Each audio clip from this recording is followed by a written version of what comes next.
This is Devon Graves from Psychotic Waltz, and you're listening to the Brutally Delicious podcast. Brutally Delicious!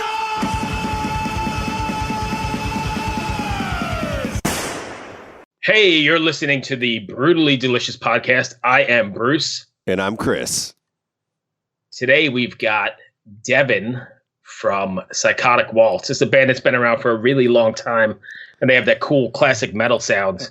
I don't know if you've been listening to them at all. I know I've been doing some research on them, and I love it. Yeah, me too. You know, I threw it on before because you know me, I'm always really prepared. So as we were going to this podcast live, I was actually listening to it, and it was mind-numbingly good. I'd never heard of these guys before, and it appears as though they were quite a big metal band, you know, back in the 90s. I definitely remember hearing from them in the past, and I hadn't heard from them in a while, but I guess they were kind of dormant and doing whatever they were doing for a bit. So it'll be nice to talk to them. We'll go ahead and get Devon on the line. Let's do it. Delicious UK. I thought I would be speaking to a Cogni bloke. Does it say UK? Yeah. I don't even know what that is. It's United Kingdom. Oh. He is a typical fucking Yankee. He just knows, he only knows about the United States. Oh my God! Oh, I don't know where the UK came from. Whatever. It should say USA here. I would have had a heads up. Okay. Yeah, I don't know how that happened. Talking to a homeboy. You are. What are you doing? Anyway, do you live in Austria? Yeah. I've been here 20 years. Oh, I still don't speak German. Yeah. You still don't speak German? No, not very well. So how does that work out with the difference between, you know, the guys out in California and you? Is it just you fly back and forth, or is it more internet based? More internet based. Yeah, we the only times we meet each other is when we have concerts. You know, in fact, it's like right when the boots hit the soil, that's when we just play for the first time. You know, those guys rehearse out there all together, but you know, I rehearse myself alone, you know, and then when we come together and actually play, usually the very first time we do that is on stage the first night of the whatever gig. Really? Yeah. And I guess it's worked out for you all these years, so. Well, I mean, the original years I used to be in California, you know, for the first leg of the career in the 90s, we all lived out there. Right. And we practiced all the time together, you know, but I still kind of, when it came to writing my vocals and stuff, I usually had to take that home and bring a little 4-track recorder. I don't know how old you are, if you know what a 4-track. Yeah. That's how we started out. And I had 2 tracks of the band just with 2 microphones, and then 2 tracks left for me, and I'd take that home and, you know, put the melodies and vocals together, and then either play them that tape or sing it for them, you know. So it's kind of the same now when I'm writing my parts. It's just that I get to write to multi-tracks, and I'm not using the 4-track anymore. Right. But I like to kind of go away and really concentrate on my part. I try out 4 or 5 different song ideas for a song sometimes. And I don't want to share anything unless I really love it, because I don't want to hear the criticism of what I already know sucks, you know? Right. Yeah. So, Chris? Yeah. Hey, that's about it. I have a strange question. You have the best voice quality of anyone that's ever phoned in. What mic are you using? SM7B. Oh, that explains it. Yeah, it's very nice. Oh, I'm glad to hear that. I actually don't hear any, you know, any sound of my own voice. I'm just kind of speaking into the thing, you know, kind of like my Joe Rogan. Yeah. And, no, it's nice. cool. I run 2 mics at home here, but like I've never heard the quality come over Skype as good as it is from you right now. Oh, good to hear that. That's good. It's an expensive mic. I mean, it's a good mic. That's for sure. It's one of the cheapest ones here in this room, but it's one of the best. Oh, really? Do you have your own studio? Yeah, I'm sitting in it. I have an amazing studio. What? For a home? Yeah, for a home studio, it was pretty damn cool. Yeah. Okay. Now I'm a recording. Check out.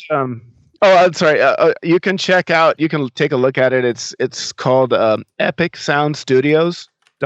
You know, or EpicSoundProductions.com. Either one get you to the same, just one word, and you can take a look around. Jesus. Chris is a gear nerd, so I think this podcast just took a twist. Oh yeah, and you got the old Control 24 in there. Well, it's the C24. It's the newer one. Well, it's newer. It's 10 years old. Yeah. Are you still running on Pro Tools 10 then? No, I got Pro Tools 7. I have. Check this out. I have a Mac G5. Oh my Power God. PC and I have this DigiDesign expansion chassis, and it's stuffed with 7 Axel cards, and it's and the thing just runs like an army tank. I put solid state hard drives in the Mac. Yeah.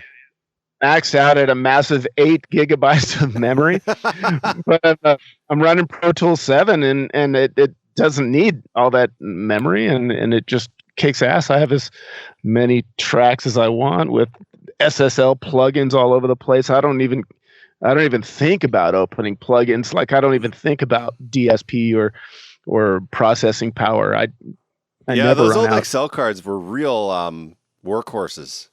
Yeah. You know? Yeah. When you get them for like a penny on the dollar nowadays, because they're obsolete, that you can put together a rig that used to cost like $50,000, you can get it now for a couple of hundred. You just got to put up with outdated plugins. You can't buy any of the new plugins. There's some pretty cool new stuff that's out. Yeah. That I can't even. Anytime I get a email from any plugin manufacturer, I just send it right to the trash because it doesn't apply to me. Yeah, but it doesn't matter if you're like on your site here. It just says real guitars, real amps, real drums, real players, real music. So you're basically just using it as a tape machine. Right. I mean, I use the processing, but with all those DSP cards, I'm not counting. Look, it's really simple work tools for me. I'm still very old school. It's just basically delay, reverb, EQ, compression, pitch shifting. That's really all I work with. The same things we always used to work with. Yeah. Right. And it's just a matter of, if you learn those, if you spend your time learning those, it's a lot better than jumping ship and getting a new DAW every year or whatever. Yeah. You have to relearn everything, and basically it's the same old principles. So I put my money in hardware, microphones or preamps or instruments, like just get a real instrument of some sort, a set of congas or whatever, and all of that stuff is going to last you your whole life. Oh, totally. And we'll talk about your band, but as soon as I see your studio, I'm gonna geek right out. So, we're here to talk about his band. I forgot about that. Yeah. But I just need to know about your mic collection. What's your favorite mic? Well, this SM7 works like every time, but I just got this new mic. It's a Telefunken. They call it the Copperhead. Okay. And it's like they manufactured this thing basically off the shelf parts, but it's like they found some of these old Telefunken tubes that were, I don't know, I think they were used in the first Neumann mic, this thing called a U29, I think. Wow. Mic. And they found like a whole bunch of new old stock of this. So they built a mic around that, and they just outsourced the transformers and the capsules and everything else and put together this mic that's not that expensive. It's like $1,600, but it sounds like a million, man. It sounds like it's like a mix between a U47 and an Elam 251. It's somewhere like between those two. Really good, really nice microphone. Well, there's something that I always wonder about when people talk about mics, when they say something sounds like a U47, because I've used so many U47s and none of them sound anything alike. None of them. And they all sound different. Like the same mic can sound different from day to day. That's very true. I have this one that I've used from the whole Dead Soul Tribe career. My first really good vocal mic I bought was this. When Neumann kind of tried to reissue a transformerless U47, it's called the M147. Oh yeah. And this mic gets a lot of hate, but I had fantastic results with it. I really love it. I got some decent preamps and stuff, but I was it was giving me a little noise from time to time, a little sound like moth wings fluttering or something. Oh yeah, too much condensation on the diaphragm. You think? Because it doesn't always do it. And I thought, well, I got some projects coming up, and I need to be sure that's not going to happen. So I bought this Telefunken, and I really, really love that thing. Yeah, that sound is usually because the diaphragm has moisture on it, and yeah, I don't know how to fix it. I would just send it to a tech when that would happen. But anyways, that's geeking out. Let's talk about your band, Bruce. Now that we've lost the audience. Well, I'm sure Bruce is going to cut all this out, but anyway. Okay. We could do whatever. We could leave some, but it doesn't matter. Anyway, we can move it to the end as well. But anyway, so talking about Psychotic Waltz, now that the God-Shaped Void is done and it's set for release, what, like 2 weeks from now? 3 weeks from now?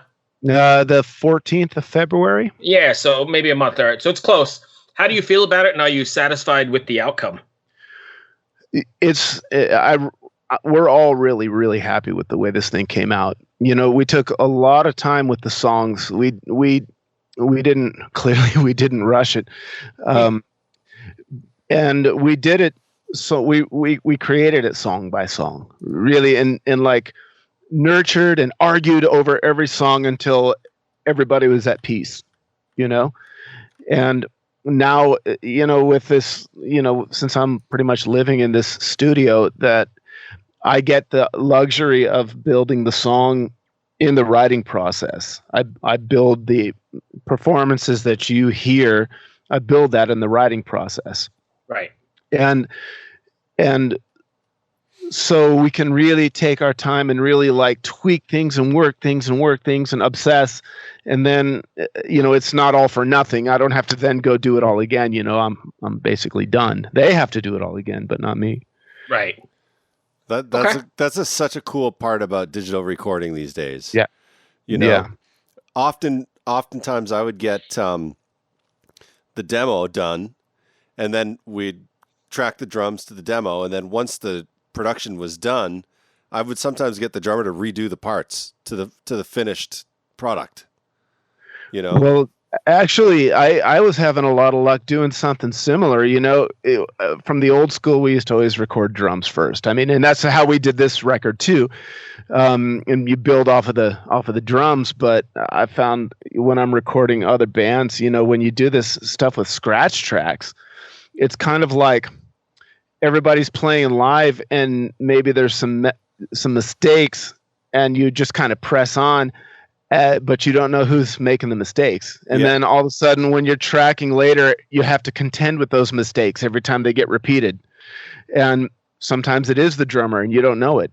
And so you live with that drum performance, and then you're building on this whole foundation of mistakes. So I like what I find works really well.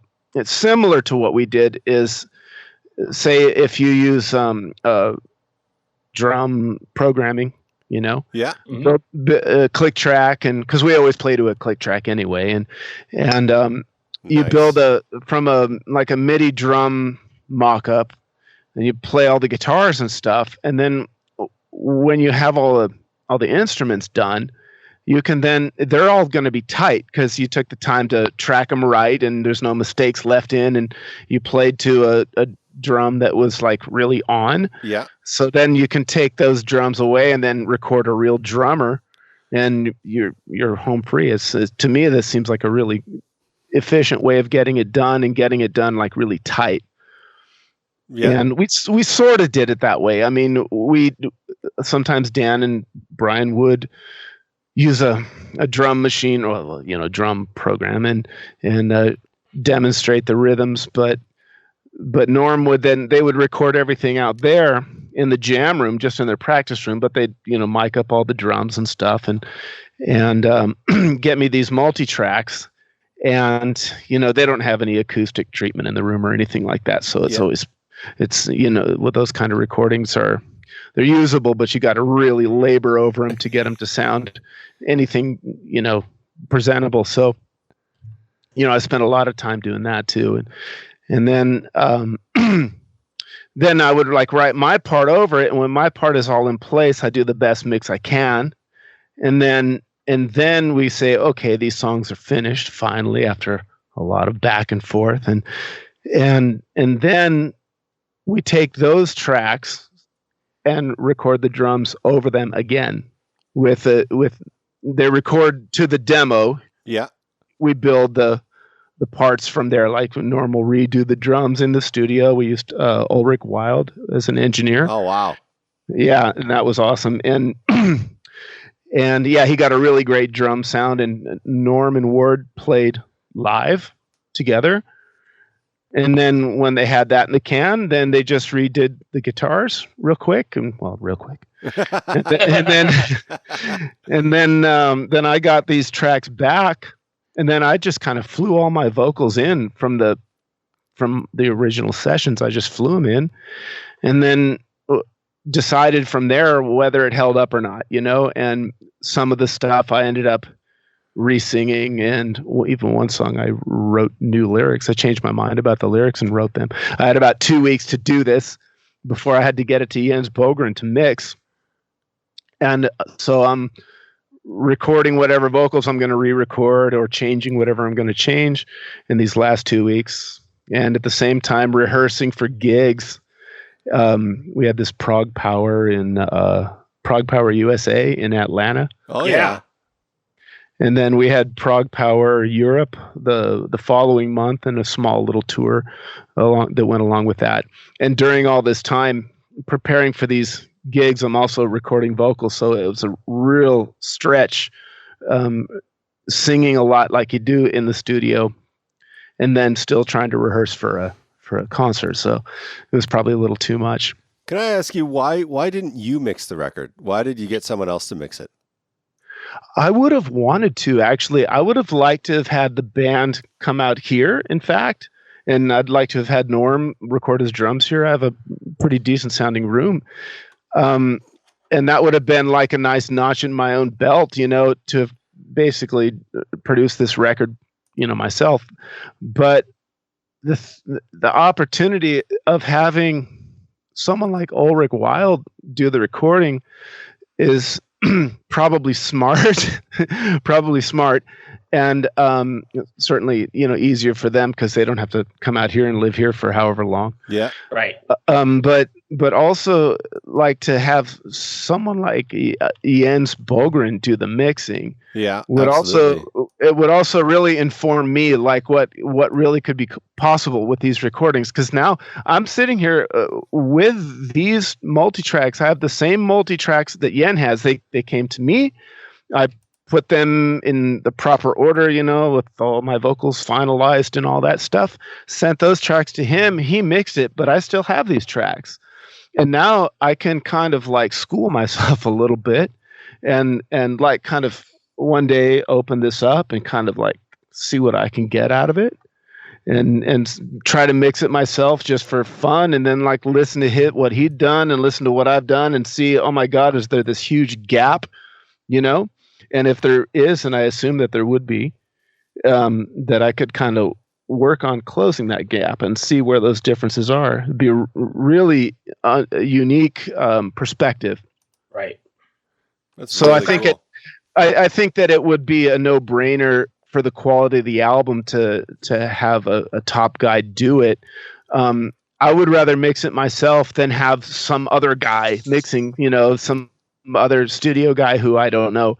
But if there's somebody who's like a really proven entity, it seemed like a smart move just for the album's sake. But also there was that advantage that it would help me with my own education in record production. Right. That makes sense. And how did you end up in Austria from California? Well, love will do that to a man. Yeah. Did you say love will do that to a man? Yeah. Yeah. Yeah, I hear you. Yep. I'm in DC, but I came from Vancouver, Canada. So Oh, wow. it's a long ways away, but love will do that to you. Yeah. In my case, it turned out not to last much once we got here, but since then, I found a new a wife, and now I have a family and kids and all that stuff. So it's a little weird that I ended up on the other side of the planet. But but once I have all these kids, I have 6 kids. So Yeah. Oh, wow. and this is all under the same roof here. And so once I find myself with this, then I figure, well, I guess that's how life is now. I'm out here. That's it. Yeah. That's cool. Do you guys have any plans to do a proper tour, or is it mostly just like one-offs here and there? Well, I think we have to kind of do some sort of touring just to make it even some sort of viable, financially viable, because one gig, if it's a good gig, then we kind of take the hit and do it. But otherwise, we need to play several gigs just to kind of make some of this money back, because the plane flights alone. Oh, yeah. All this money. So just to get it to even pay off, we have to have, everybody's got to take their vacation times in, and we go and hit the road. I think we're going to do this in October in out here in Europe. Oh, Okay, cool. So that's a little after the festival circuit then, right? Yeah. We're talking. I mean, I don't know what I should say, because I thought that we were going to be too late for the festivals this summer, but it looks like one is getting discussed right now. This is a pretty darn good one, and a pretty darn good. And so we'll see how that goes. I really hope that we can do it. How hard is it to get got people from America, like the proper paperwork to get over to Europe and tour? Well, I think they only need a passport, really, and as long as they're not staying, longer than, I guess, 3 months, that they can come and do that. It's never been any sort of legal issue. That's so different. Yeah. I know. Man. Yeah, because we were just talking in the last podcast that we just recorded before you, and to go from Canada to America, or America to Canada, or America to Mexico, there's all these kind of legal hurdles, as you know, that you have to kind of jump through, and it costs a lot of money to get all that done. Yeah. Yeah, it's kind of like, I guess, some sort of mafia, they want their piece of the pie. Yeah, absolutely. Yeah. Okay, Bruce? I was just gonna say, so let me just go back to the writing process for a second. Is there something you want your fans to take away from after listening to a Psychotic Waltz record? Well, there's a lot of layers to that, like if you're talking about like lyrically and stuff like this. But basically what I really want is just people to get either tears or goosebumps at some point. And if we can achieve that, that to me is the highest that music can bring a person, And so I'm trying to just kind of reach for that. Just, it's a emotional response. Okay. And lastly, all I have left is, you've been at this for, like we talked about, a long time. So obviously you've got generations of fans coming to see your shows. That must be pretty cool to see, people like my age bring in their kids and the next generation to see a Psychotic Waltz show, right? Well, we'll see how that goes. People come from a long way, but right now we're kind of experiencing it on a little different level. It's not so much that it's being handed down, at least not that I can see, but when we did this Power of Metal tour, that was kind of the litmus test, because we didn't even know if we had a fan base still. I mean, I knew there was somebody out there, but I didn't know if it was like it used to be. Right. And so when we did Power of Metal, that was the perfect chance to kind of find out, because we wouldn't fall on our asses, because there's Symphony X and Nevermore on the bill. And, there's going to be an audience there no matter what. So, right. And what we found was that we were able to kind of reach out and pull from that audience. And there were some of our fans, you can call them, they were there, but it was more about pulling new people, and it seemed a lot easier to do it this time around. We used to not have that kind of ease. We would play big festivals, and it wouldn't be a life-changing event. It would still be our little clique, and then we'd play in front of all these people who, well, I guess maybe they enjoy it, or maybe they're indifferent to it, or whatever. But it wasn't like new people coming, going, "Wow!" But on Power of Metal, it was like some 20-year-old person. I mean, every single concert this would happen, where someone would come up to us and they'd say, "Wow, I've never heard of you before. I came to see, I don't know, this band or that band." And but they would have all of our CDs in their hand, like all four of them. Like, "Wow, but you guys, I just bought all your CDs." That's cool. And hey, man, thank you for taking the time. I appreciate it. Good luck with the record. Thank you. You're very welcome, by the way. And hopefully, maybe you'll get a chance to play the U.S. and we'll get to see you over here. Oh, I'd love to do that. Awesome. All right, man. Be well. All right, man. Take care. Take care. Thanks. Thank you. Bye. Bye. And now they're grown up, and they kind of get this music right away.